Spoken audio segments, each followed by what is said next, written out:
এই যে খাসি রেজালাটার কালার কি সুন্দর হয়েছে, খেতেও খুব সুস্বাদু হয়েছে।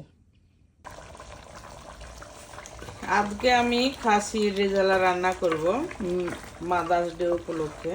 তো খাসি রেজালাটা কালারটা খুবই একটা সুন্দর কালার হবে, যেহেতু এখানে হলুদ দেব না। তো আমি পেঁয়াজ বেরেস্তা করে এটা চাপিয়ে দিয়েছি, এখানে ঘি দিলাম, কাঁচামরিচ দিলাম।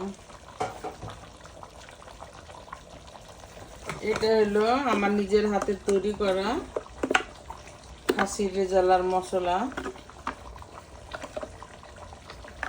খুবই সেন্ট, জয়ফল, জয়ত্রী, শাহি জিরে, কাবাব চিনি দিয়ে এই মশলাটা আমার বানানো আছে। এটা দিলে একদম সুন্দর একটা সেন্ট হয়ে যাবে। আর এখানে আছে টক দই, দুধ, আলমন্ড আর কিশমিশ।